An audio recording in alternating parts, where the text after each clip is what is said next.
ये जो आप बुर्ज खलीफा का सबसे ऊपरी पाइप देख रहे हो, इसे देखकर ज्यादातर लोगों को ऐसा लग रहा होगा कि ये 5 से 10 फीट का ही होगा, लेकिन दोस्तों ये सिर्फ इतना सा ही बुर्ज खलीफा का हिस्सा 136 मीटर लंबा है और इसका वजन ही 350 टन है। जब ये दुबई में बुर्ज खलीफा बन रहा था तो दुनिया की कोई ऐसी क्रेन नहीं थी जो इतने वजनदार पाइप को आसमान तक ले जा सके। अब आखिर इंजीनियर्स ने इस प्रॉब्लम का सलूशन कैसे निकाला?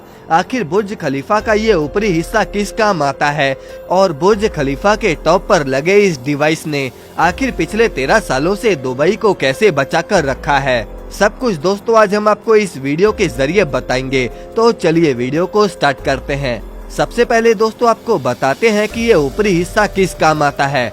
दोस्तों बुर्ज खलीफा के इस स्पायर तक वैसे किसी को भी जाने की अनुमति नहीं दी जाती, लेकिन अगर ये हिस्सा ना होता तो बुर्ज खलीफा की पूरी मजबूती खतरे में आ जाती और इसीलिए मजबूरी में किसी भी हाल में इंजीनियर्स को ये स्पायर बनाना ही था। वैसे दोस्तों ये स्पायर 4000 टन स्टील से बना है और 244 मीटर लंबा है और दोस्तों सिर्फ इतनी हाइट के तो कई देशों में बिल्डिंग्स तक नहीं होती और इसका ये टॉप का एंटीना ही 350 टन का है। अगर ये ऊपरी हिस्सा ना होता तो बुर्ज खलीफा की हाइट 30% कम होकर सिर्फ 585 मीटर ही रह जाती। यही वो हाइट है जहां पर पब्लिक जा सकती है, यानी कि 154th फ्लोर।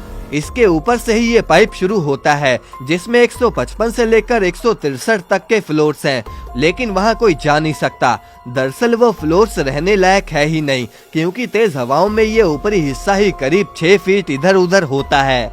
अब दोस्तों ये बुर्ज खलीफा की कोई मिस्टेक नहीं, बल्कि ये बुर्ज खलीफा का एक बेहतरीन फीचर है। दरअसल 204 किलोमीटर पर आवर की हवाओं को ये ऊपरी हिस्सा एब्जॉर्ब करके बुर्ज खलीफा के 154 फ्लोर्स को एकदम सेफ रखता है।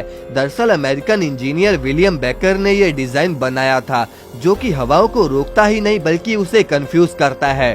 दोस्तों बुर्ज खलीफा के 154 फ्लोर्स बटरस वॉल के सहारे खड़े हैं, यानी कि 154 फ्लोर्स कंक्रीट कोर के सहारे खड़े हैं और बाकी के ऊपरी फ्लोर स्टील के सहारे। अगर ये स्टील ना होती तो बुर्ज खलीफा के ऊपर से हिलने पर कंक्रीट में क्रैक्स आ जाते, बाकी के फ्लोर्स बर्बाद हो जाते। इसीलिए ऊपर का हिस्सा स्टील से बनाया गया जो कि हवाओं को कंफ्यूज करता है। इसके अलावा दोस्तों इस ऊपरी हिस्से में एक डिवाइस लगा है जो पूरी दुबई को खतरनाक आसमानी बिजली से बचाता है।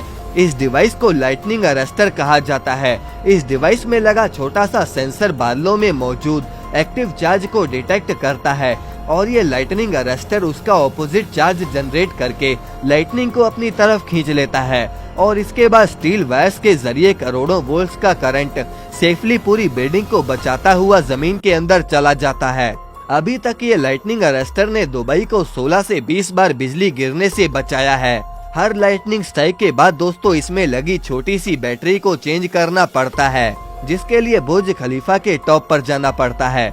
अब आखिर ये जो 350 टन का स्टील का पाइप है उसे ऊपर कैसे ले जाया गया?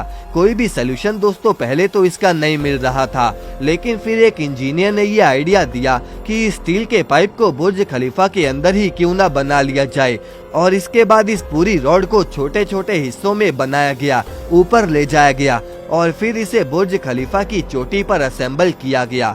दोस्तों बुर्ज खलीफा की ऊंचाई 828 मीटर है, लेकिन अभी तक कोई उम्मीद नहीं है कि कोई बुर्ज खलीफा से दुनिया की सबसे ऊंची बिल्डिंग होने का खिताब छीन ले। सऊदी अरब के जेदा टावर की कंस्ट्रक्शन कई सालों से बंद पड़ी है। कुवैत ने बुर्ज मुबारक नाम से 1 किलोमीटर ऊंची बिल्डिंग का प्लान बनाया, लेकिन इसके बाद ये काम शुरू ही नहीं हुआ। दुबई में ही एक नखील टावर बनाने का फैसला हुआ था जो कि 1000 मीटर से भी ज्यादा ऊंची बिल्डिंग होती।